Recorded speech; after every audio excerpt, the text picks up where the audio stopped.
Nice. All right. 对对对，进来了。 Good. Cool. All right, let's kick this off. Hi, everybody. We're gonna do another Essence talk. We have the very awesome Franciska here. I'll let her introduce herself to everybody of her talk, go-to-markets, sort of everything around bottom-up go-to-markets. I'm sure lots and lots of people have very interesting questions and discussions we can go here. Anyway, I'll let you take it over. Thanks, Tim. I'm going to go ahead and share my screen. I also want to just set the scene with the disclaimer that I've had terrible internet issues today, but let's try. Tim, you also have to give me the ability to share. Sorry, yeah, here you go. All right, I'll try again. Perfect. All right. And present here. Tim, can you see my screen? Yeah, I can see it. Cool. Perfect. All right. So thanks everyone for joining today, and thanks to Tim for having me. I've been really looking forward to this, and excited to share some learnings with you all, and also hear your feedback and takeaways towards the end. So to set the scene a little bit, and to avoid any disappointments up front, there's no one silver bullet here that I will present today that will help you sort of grow sustainably over time. Every company is different, but I hopefully will have some ideas and strategies to help you. I'll cover some foundational elements that maybe some of you have already gone through, and then some long-term growth strategies that I've seen work, and also some I haven't seen work so well, and then some short-term tactics that hopefully some of you can leverage sort of immediately. This presentation is geared towards sort of early stage startups, founders that have some kind of product market fit, and sort of looking for that initial growth to further prove out product. So definitely sort of geared towards the early stage, but if you are further along, hopefully there are some takeaways anyhow for you today. So there should hopefully be around 20 minutes towards the end for Q&A. So definitely put your questions in the chat, or just unmute yourself and ask. Before we dive in, very quickly about me. I'm originally from Denmark, grew up in Denmark, spent most of my childhood there, and then I've lived and worked a little bit all over. I spent about 5 years in venture capital, and then I joined Snowplow as the first marketing lead, and later on head of demand gen. And at Snowplow, I grew the marketing function from scratch. We were really lucky at Snowplow to have a massive open source community that was really helpful in generating growth, but sort of build out a team across content, product marketing, web, campaigns, lifecycle marketing, and then worked mainly on demand gen towards the end. And then I met one of the co-founders of Iteratively, Patrick, also a Essence portfolio company, and then I guess now an exit. And after their second seed round, I joined them full time as head of growth. And from there, it was really sort of building all of the foundational pieces, very early stage, and got a bunch of early wins. But then 6 months, 7 months after that, we ended up getting acquired by Amplitude. So now I'm a PM on the growth side at Amplitude, working on integrating Iteratively as a product, and then also working on sort of go-to-market for new products as well. Tim, let me know if you experience any internet issues with me. Just you're so great, give me a wave or something. No, it sounds good. Okay, perfect. All right.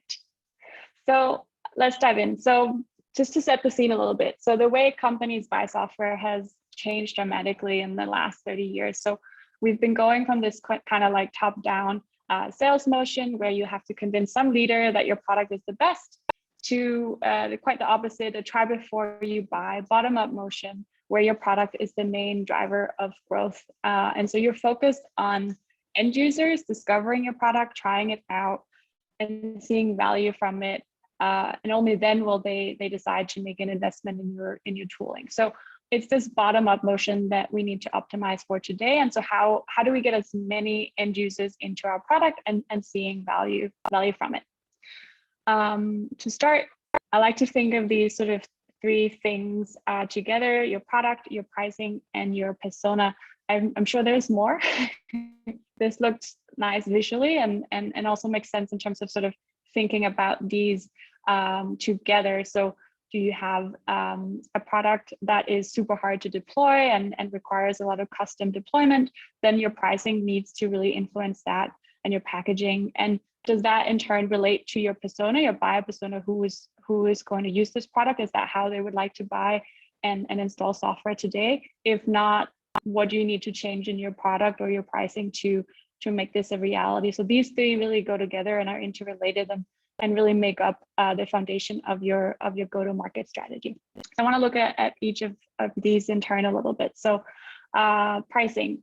Pricing is really hard, especially in the early days, and it actually doesn't get easier as you grow. So even more established companies like Amplitude, where I'm at now, they struggle with this. The good thing is that there are some things that you can test and iterate on, but there's also some things that you need to establish early and then avoid, or you won't even be able to change. So a few examples here would be, for example, Amplitude's free plan. So they have a pretty awesome free plan that is generating around 40% of new revenue actually today. It's coming from free accounts to paid. But you could argue that it would actually be generating a lot more if it was gated differently. So early on in their journey, Amplitude made decisions to ungate features like unlimited data retention and users, which makes upsell more difficult later down the line. So that's just one example where early decisions can influence you later on. At Snowplow, we had a different complexity actually. So our founders very early on decided to sort of open source everything, right? Everything was open source. That was great.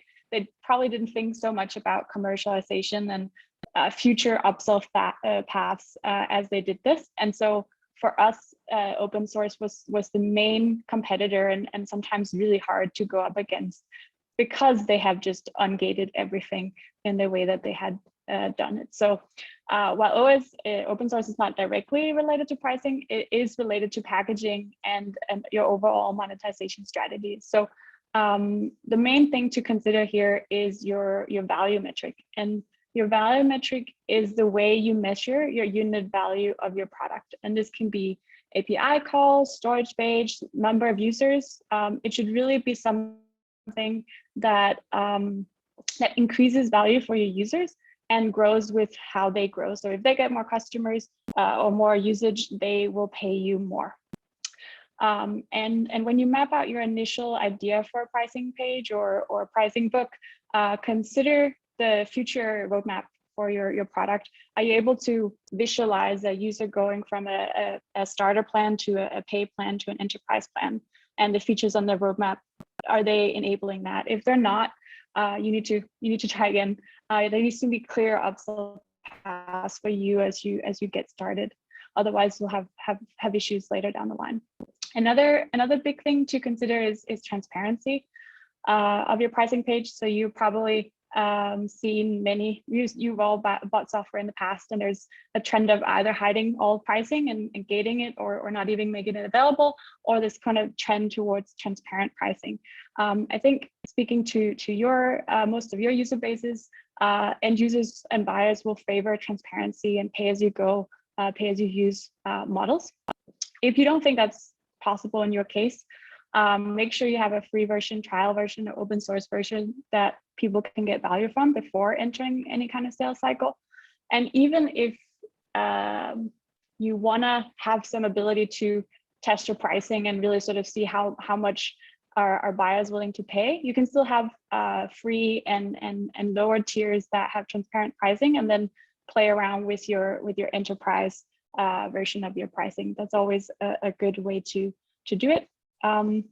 And then the last part is update your pricing frequently. So experts say you have to update your pricing as much as every 3 months. That's a little bit aggressive, but it just shows that as you evolve your product and the features, you also have to evolve your pricing.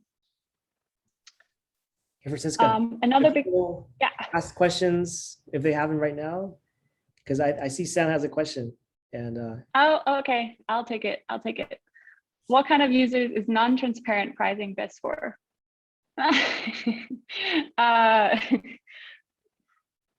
No one, I think, likes non-transparent pricing, so I would say no one. But I think if you're out buying enterprise software, customized software, you are aware that you might have to talk to someone to get a quote. Same if it's a large enterprise. I think usually large enterprises are used to this kind of like a need to negotiate and get a custom quote. But in general, I would say no one likes it.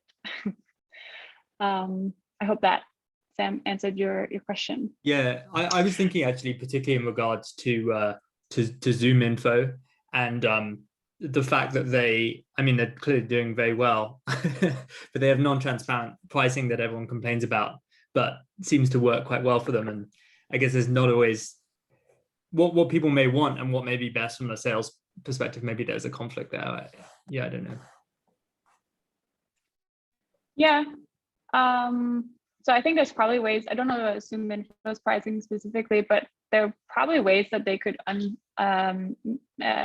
make some of their pricing tiers transparent for sort of pay as you go usage, and then still give sort of customized offers based on potential customers' needs and play both. I think in general, especially like coming from Amplitude now, their struggle with transparent pricing because oftentimes they're more expensive than the competition, and so they don't want to put that out in the world. They want to talk to people to convince them that their offering is better than, let's say, Mixpanel in this case, and it's worth them.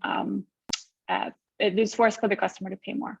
But then you could argue on the other hand that if their product is so much better, you should just let them use the product, see for themselves, and then they would be willing to pay that extra.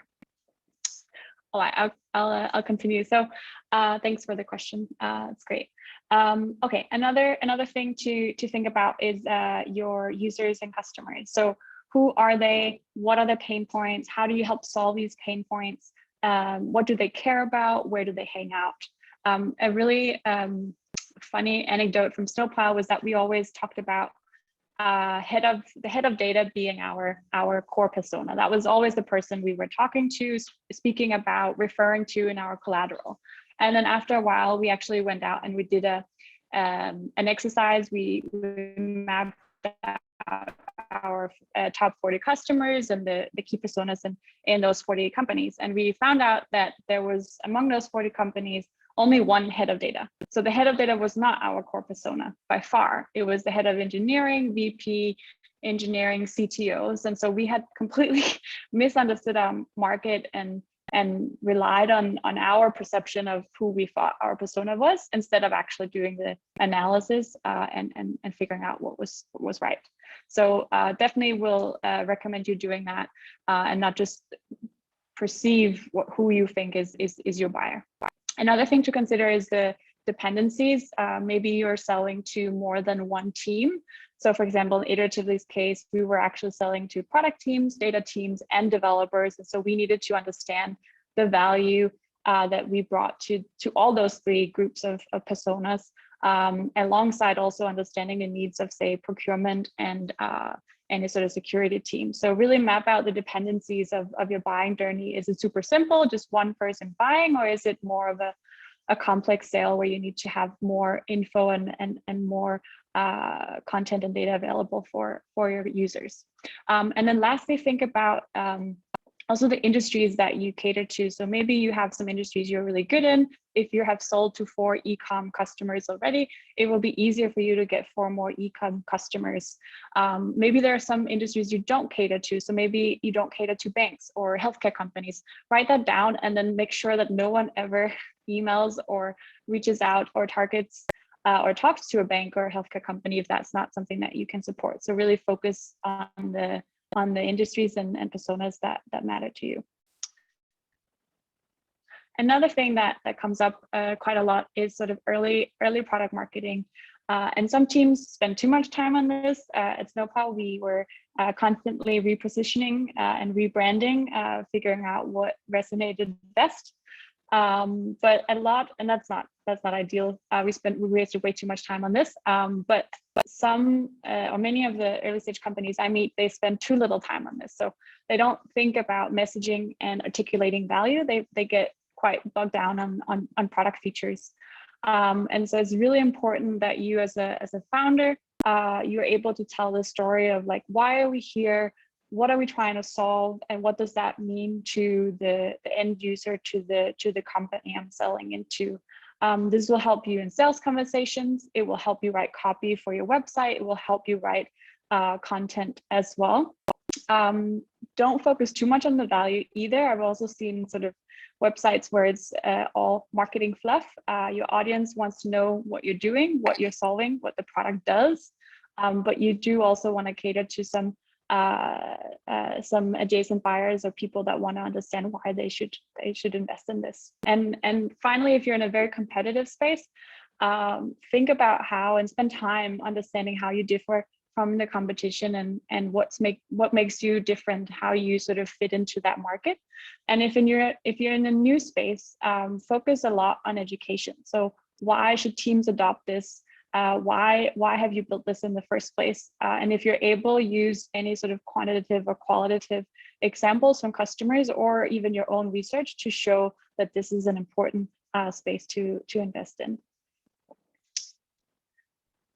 And then the last point, this is a very quick one. So I think the most asked questions is in the Essence Slack community is what kind of CMS to use. And so I wanted to quickly cover this one today as well. So as technical founders, I think many prefer to use some kind of headless CMS or a static page generator or something that is simple and developer friendly.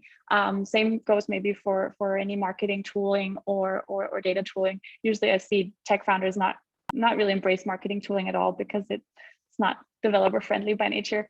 But think about this from a little bit more of a long-term perspective. You are hopefully not going to be managing the website for very long, and you're not going to be managing the data, the marketing stack either. So find tooling and leverage tooling that you know that a marketing person like me can come in and use right away. So that's things like Webflow and WordPress. I would recommend anyone to adopt HubSpot as soon as possible. And then data stack, I'm sure you all know, but I think the main point here is don't reinvent the wheel. Adopt tooling that you know your future team will be able to leverage. So just another anecdote from Snowplow, we were using a static site generator, and it took me about an hour to publish a new blog post every time.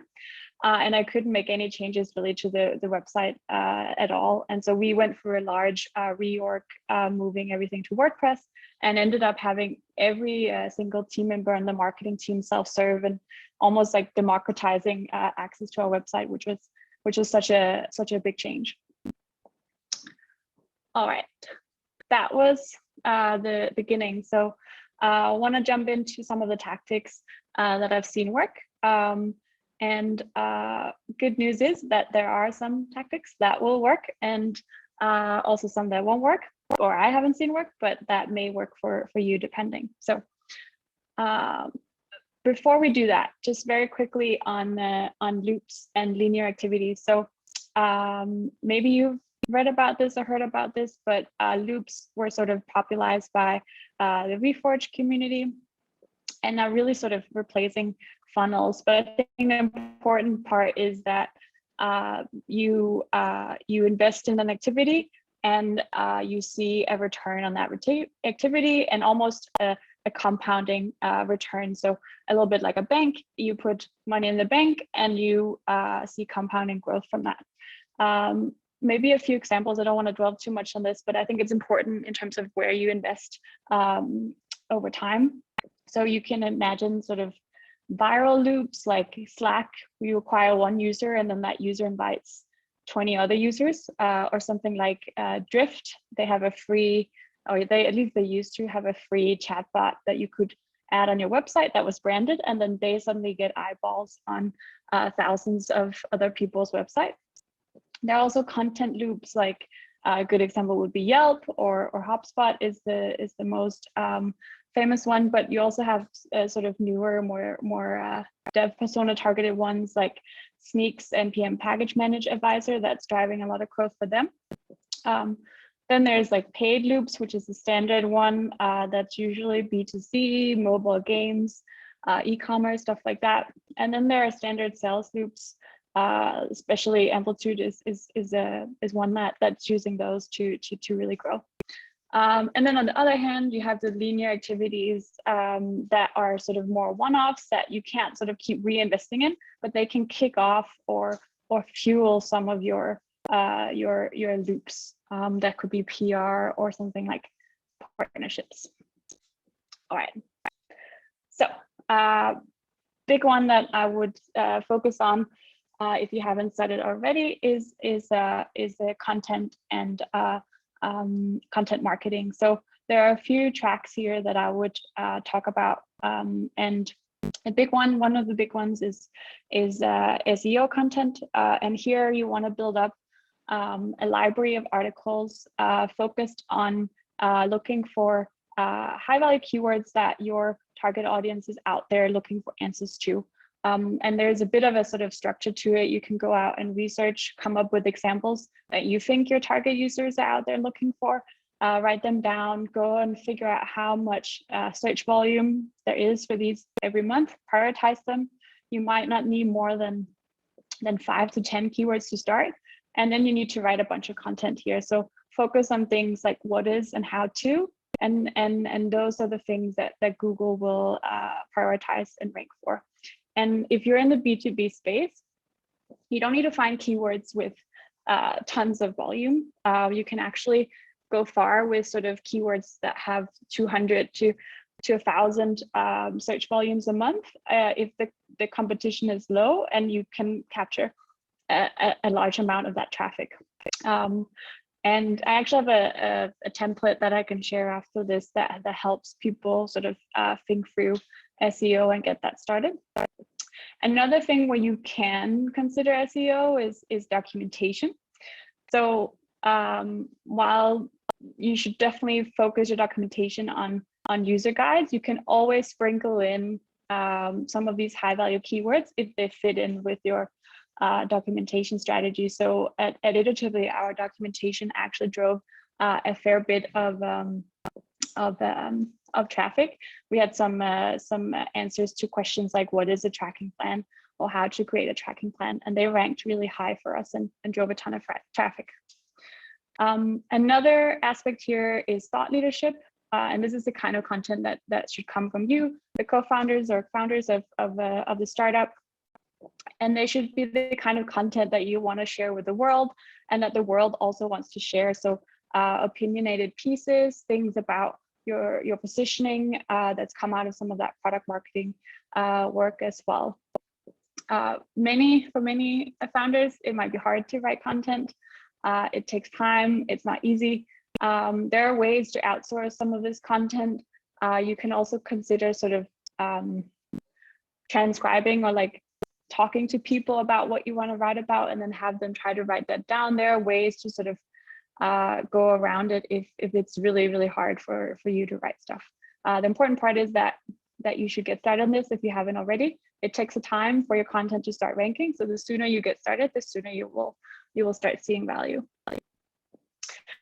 Another big one is community. So as with content, it's not something that just immediately sees return, but it's a long-term investment that hopefully will bring back manyfold over time. So maybe if you are in the data community right now, you're maybe sort of in the same mindset as me, is that there's so many data communities right now and so much stuff happening here. It's hard to be different or do something new. I totally agree. I think there are also ways to just embed yourself in the existing communities and be a voice in there and work with what's already there. A bit about community. So at Snowplow, we had a awesome open source community. We also had a meetup track happening in all major European and US cities. When I joined, I had the budget for that and had very little budget initially. And I actually killed most of that program because I couldn't prove the immediate return in terms of leads. And I totally regret that. Most of our leads come from they came from organic and direct. And so to prove directly back that this came from the community, you can argue that organic channels are very much tightly related to what you're doing around in the community. Luckily, when COVID hit, I had way more budget. So we started a webinar track at Snowplow that's still going. And that was a huge success for engaging the community. We engaged with a lot of new users that we never understood were a part of our community before, and really were able to like get a sense of the size of our community, engage them, and also convert some of them. And then everything that you do sort of community-wise in terms of events and webinars, or anything like that, that can all be turned into content. So there's a little bit of a bonus there for anything you do on that front. The other big one I want to talk about is onboarding and activation. So I'm sure all of you have heard about product-led growth and the buzz around product-led sales. I think as an early stage founder, I think the most important for you to think about is investing in proper infrastructure for onboarding new users, activating new users, and giving users the option to self-serve to some extent at least. I often hear from founders something like our product is too complex to build out self-serve, or it's too early for us to invest in self-serve, or we prefer to handhold teams, or we're working on it, but it's not quite ready, and we're still working on it and it's still not quite ready, and we want to make it perfect before we release it. I definitely hear you, but I think it's really, really important as soon as you're able to get your product out there and give people access to it and get them to experience it. So the sooner you get it out there, the sooner you will grow adoption from it. So in terms of like complex products, Datadog and Sneak, there's so many highly technical, complicated products. They're all built for self-serve, and they found out to make it their bread and butter. So you can as well. And then in terms of saying that it's too early,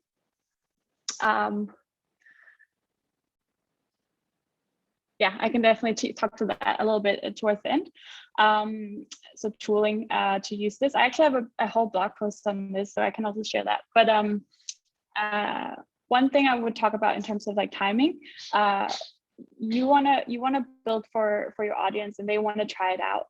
So you can get a long way with tooling. So some kind of off service, some kind of product tool, and then guide the user along the way. There's also room for email, everything around the product to get them back into the product. Even if your product is super early, you can leverage things like video and messaging to show the value that they would receive further down the line. So almost in the beginning, I actually think of product and sign up as a lead gen tool. So it's really just a way to get your users to register with you, and a way for you to then reach out and follow up either manually or automatically. I love HubSpot. So another thing is also here, like manual intervention. If you don't want to use HubSpot, you can also reach out manually. One thing we did at Iteratively is we had all our signups go from straight into our Slack through Zapier. And if I saw anyone with an interesting email in there, I would go and email them right away and try to schedule a demo. I also spent hours in LogRocket. So just understanding how users in the early days were interacting with our product at the early stage where you don't have that many active users. It's much more helpful, in my opinion, to look at what they're actually doing instead of looking at the data in Amplitude or Mixpanel or wherever else.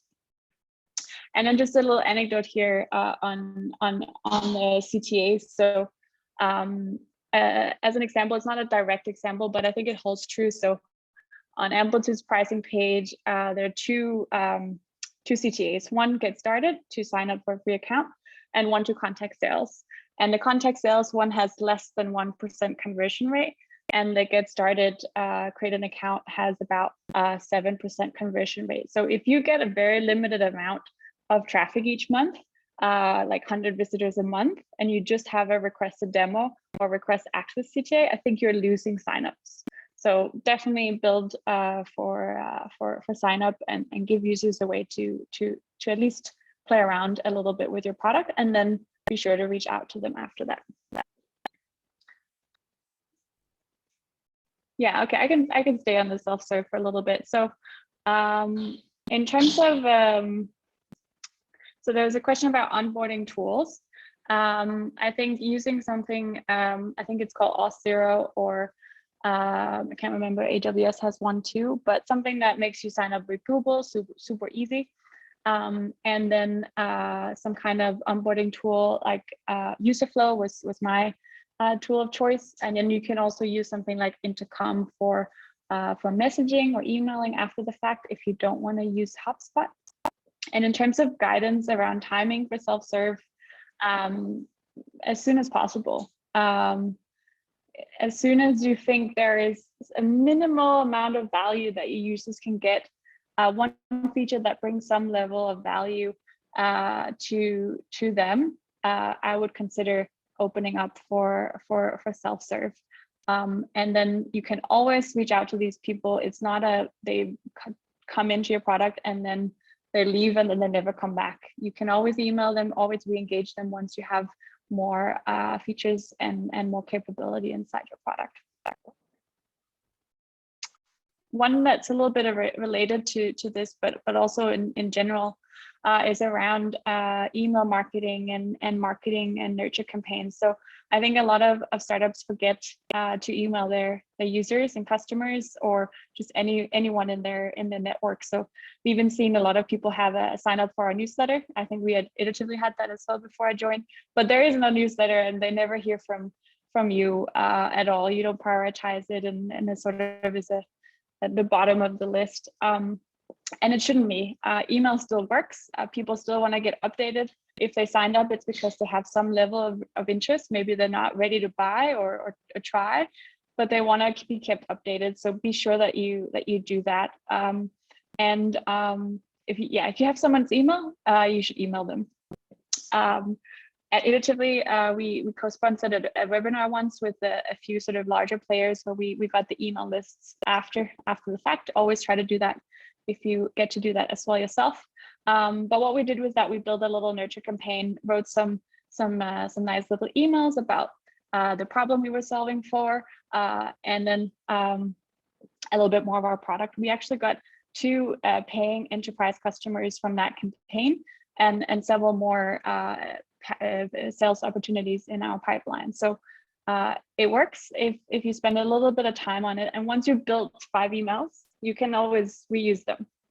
Any new person that signs up, you can reuse them. It's all automated and scalable and reusable. So it's not a bad investment to make. There's one question here. So emailing users, did you use changelog to nurture? Changelog meaning like is that a tool or a release log? Yeah, release log. I think so, right, BB? Sorry, yes, like release log. Like product releases. That's right. It's like bugs, improvements, exactly. Yeah, so I think that's one part of it.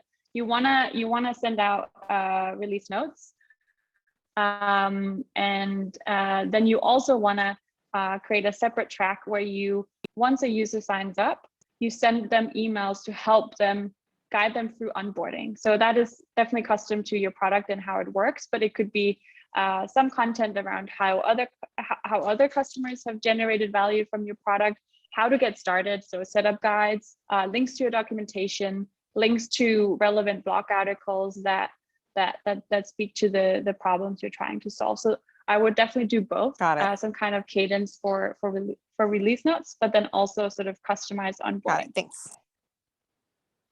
And then for anyone who is like, oh, this is a enterprise or really good marquee customer that I want to put on my website, reach out to them manually. I did that all the time.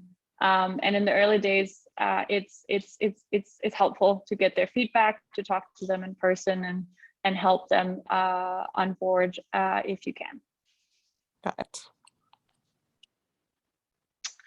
All right, now we're down to sort of the further down list of things that I recommend, but with some caution.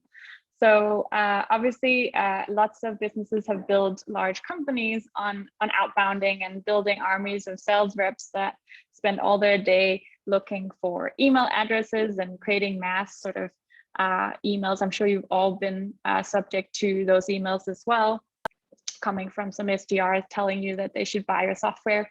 And it works. Sometimes it does work. For Amplitude, it certainly works. They have a large SDR team that does this every day. It's not their main revenue driver by any means, and at this point they're a large company with a solid name recognition that also plays a role in this case. So definitely something to consider. It's something where you can be super targeted with who you reach out to, right? So a lot of these databases and LinkedIn give you very, very good targeting options in terms of the title, the company size, the industry. So using all that you know about your users can help you find more of the exact same users. Personally, I haven't seen that much success with cold emails, but what I've seen some success with is LinkedIn outreach. So in the early stages, using LinkedIn to reach a wider audience by connecting with people. Again, at Iteratively, we built sort of highly targeted campaign. Here is 100 people with the title head of product analytics, or here's 100 people head of data. And then we would reach out to them, customize the messaging, and hope that they would connect with us, mostly with Patrick as the co-founder, and then engage with us. And you can actually outsource all of this. Try to do it manually, but if you see some success, there are both tools and agencies that will do all of this for you, and you just have to reply in your inbox really. And it's actually quite a easy way to get some traction. I've seen sort of in the upper end of the spectrum, acceptance rate of around 20%, reply rate around 10%, and even something like around 8 leads per campaign, which is every 2 weeks. So that's a decent size when you're just getting started. And it also helps you as a founder grow your network of like-minded people that you want to have in your network that you can then share posts and content with later down the line. Yes, so I think someone asked if it makes sense to start with outbound very early to get a few customers and then switch to inbound. If it's possible, I wouldn't switch. I would start focusing on a content strategy and get that ball rolling. Also think about community, but then to get some of the early sort of design partners, early customers, it can make a lot of sense. Obviously leverage your network to the fullest, but after that, it can make sense to use outbounding techniques to get some early traction and early eyeballs on your product. We always framed it as hey, can we get feedback on what we're building? And that worked really well, and people would come back and give us feedback, but then maybe a month later they would be like, actually, we have a project now that we think we would like to use you for.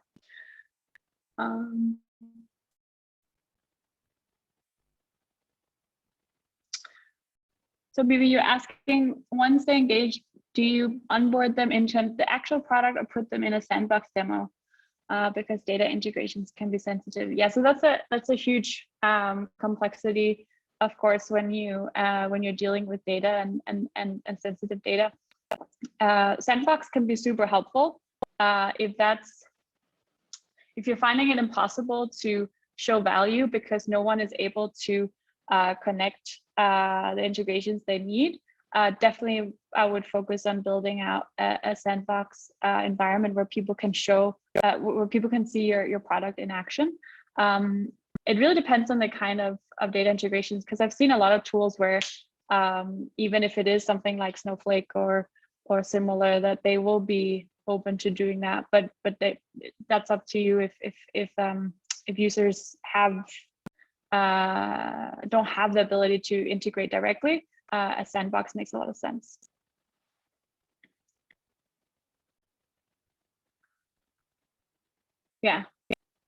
Yeah, so obviously building a sandbox demo can also take time.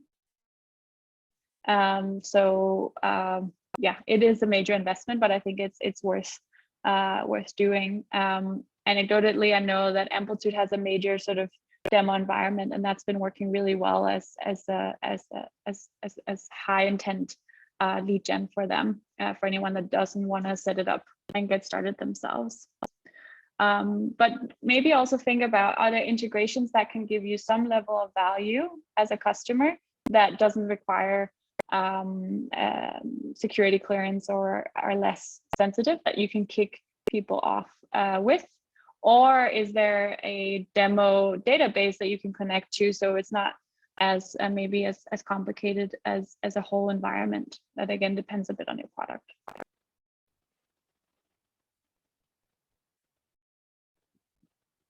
All right, we can also jump into this towards the end and discuss it more. I'll just run through the last few bits here. I know it's a long presentation. Last one is paid experiments, and as I said earlier, it's usually for B2C, mobile apps, e-com, all that.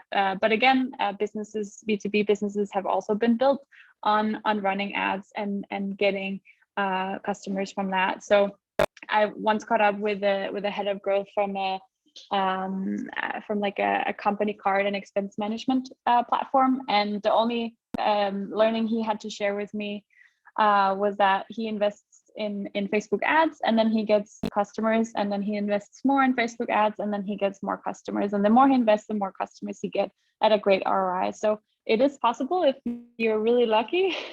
I think we in the data space, we're not as lucky, and it's not as easy, and our buyers don't want to be fed. They don't want to they don't look at ads. They have problems, and they're looking for solutions to those problems. But in any case, if you are thinking about running some of these experiments, there's a few examples here that I would want to share. So there are some ways to syndicate your content. You can build a white paper or put some of your blog posts together as some kind of document that can be PDF'd and shared, and then syndicate that through media partners that are specifically focused on data and analytics leaders. And then in exchange, you pay a cost per lead, you get qualified leads, so email addresses that you can then email and put in nurture programs. There are also opportunities to sort of market on more tech specific sites like Stack Overflow or Reddit. Most of them are quite expensive though. But then there's also things like general LinkedIn marketing campaigns where you can feature some of your content and get some traffic there. So I've never done content syndication through PR.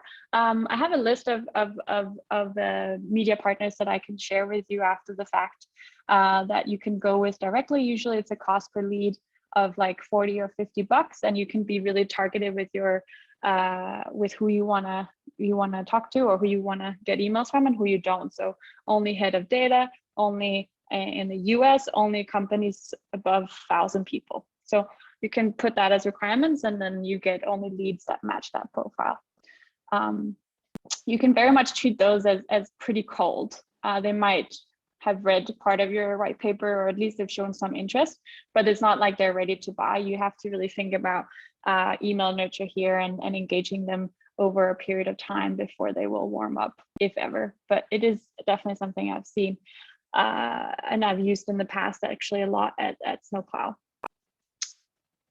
All right, and then finally, some quick wins to help you get started. And some of the people in the Essence portfolio have already been doing that really well, sort of really getting out there and engaging with all the existing platforms and communities that are for here. This is specifically for the data community, but if you're not in the data space, where do people hang out today? What podcasts do they listen to? What newsletters do they subscribe to? Find them all. Do your research, subscribe to everything, listen to everything, or not, you don't have to listen to everything, but keep track of everything, and then reach out to everyone here. So at least in the data community, it's surprisingly easy to get on these podcasts, to get on these like get on towards data science with a guest host or speak at a data conference. So really find everything that's out there, reach out and try to get yourself or a founder on those and share your message there. It's not so much about your product and the features, it's more about the problems that you're trying to solve and the value that you bring to the space.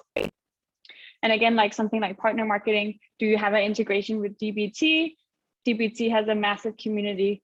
Engage with them, get them to feature you in their one of their events or meetups or similar. It can really help you sort of get in front of a much larger audience. Yeah, no, Stack Overflow, super expensive. You wrote here it's 30K. I do remember that it is very expensive. I don't think it's worth it. Write organic content on Stack Overflow instead. Answer questions in there if there's existing communities. Reddit, I think it comes down to testing it. If it's easy to test, try it. But if you see low conversion, I would just discontinue it and focus your energy elsewhere. That would be my suggestion here for sure. All right, the last bit is going to just be about launching. So big believer in launching and launching as many times as you can. This is great as well for just that initial traction and a little bit of uplift. And some of these actually sustain an uplift for a period of time, which is great. So for all these 3 ideas for launches, don't treat them as like something you just do on a Tuesday. Oh, let's do this now. This is a campaign. This is something that takes time. It's a project. You need a project plan. You need owners. You need a strategy. So definitely invest the proper time. The more you invest, the more you get out of it. So the first one is product hunt. I was not a big fan of product hunt before I did the Iteratively launch here. I thought it was a bit silly. I didn't think it was like legit or like that's not where we wanted to put our product. But I was definitely wrong. It was a great way to get exposure. We had actually a lot of customers by then and they were all super excited on the platform, really sort of giving us a great reputation and got a ton of good quotes that we could use. We also got obviously, like it was our biggest day in terms of traffic. You could argue some of that traffic is not useful, but it really helps with your brand awareness. And we got a ton of leads from that day and some customers from it as well. And actually what I didn't know is that product hunt, people go there also to search for products. So we've also seen leads come in over time after we launched. I would say that you should do this when you have some kind of self-serve or a way for users to try the product. People have very limited time when they come from product hunt. They just want to quickly see it and then they leave. So ideally there's some kind of option to self-serve in this case. Then there's Hacker News as well. So I've heard from a few people doing this, actually one startup that I'm close to, they're part of YC as well. So they get clear favoritism. If you're part of YC, you get a whole day of being on page 1. But you can also create a good campaign and remain on page 1 for a while as yourself as independent. They got 100 early access requests from being on Hacker News for one day. They got 3 paying customers and an additional several leads in their sales pipeline at this point. So when to do this? I would do this as soon as you have some kind of product that you're ready to get more eyeballs on. I don't think you need to have self-serve ready at this point. People here are early adopters. They want to just see what you're working on, talk to you, try to get access. And then the last one is in my previous startup we got 60 signups for a viral blog and 35 comments and 38 upvotes. Yeah, for sure. It's really awesome, and it just requires some legwork. Get your community in there, help to get upvotes. Obviously, do it in the correct way. So on Product Hunt, you can send a link. On Hacker News, you have to do it organically. So make sure you reach the read all the guidelines and do it properly. The last one is PR. So this one is less about lead gen, but you still will get a bunch of traffic. It's also great for early social proof. And then what it's really great for is actually backlinks. So when you get your press release out there, it just gets written about in all these other publications and reposted everywhere. I'm not really actually very sure why you get so many backlinks, but people will duplicate your press release everywhere. And it gives you backlinks, which makes Google's algorithm like you more and rate your content higher, and it really gives you legitimacy essentially, and makes your content strategy better. So I would do this when you have something significant to share and you're able to get something like TechCrunch or similar to write about you, and this could be your product launching or going out of stealth or founding round, or a famous board member like Tim on the board, and anything that you can share. Definitely go out and do it. I've also heard companies, oh, we want to wait for our Series A, and I'm like, why don't you just do it now? Do your seed, and then you can do your Series A when you do your Series A. There's no limitation on your number of launches or press releases. So I'm done. If you tune out because I talked for way too long, or multitasking, I do that all the time. I just want to leave you with 3 things.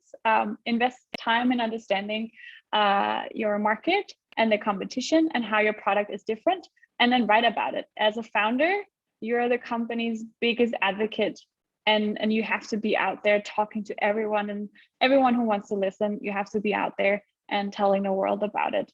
Until you have a ton of users that will do that for you, that is your job. As I just mentioned, launch often, and launch as soon as you can. And then invest in scalable onboarding and activation, and let your product speak for yourself. That's how your users would want to engage with you and your product these days. That's it. We have 4 minutes for questions. Well, I think we're screening some good ones. Yeah. But hey, yeah, last few minutes. Anybody has any good questions? Let's take the chance. All of you are muted and on off video. So I can't even tell. Are you guys busy working? They're all multitasking. Well, they're pretty writing questions down, so I'm sure they're listening. Yeah. All good. Deck and blog posts and list of tools. Oh yeah, sounds like people want to. Yeah. Yeah. I'll send the deck that has some more resources as well, and then I'll send that has the blog post with the list of tools as well. So that should be good. Yeah, and then recording. Yes. Cool. Yeah. So do you want to talk, last point, do you want to talk about you are open to, you're interested in working with people and customers and companies, right? Yeah, so if anyone wants more help on the growth side and are sort of pre-hiring marketing and salespeople, definitely open to helping out a little bit on the side. I'm at Amplitude now, and it's not a boring, but it's a big, half boring company, and definitely keen to keep my keep working with startups, keep my finger on the pulse, if you will, especially in the data space. So definitely let me know if any of you could use some help on the go-to-market side. Yeah, reach out soon. Otherwise, Franciska, she's a super hot commodity.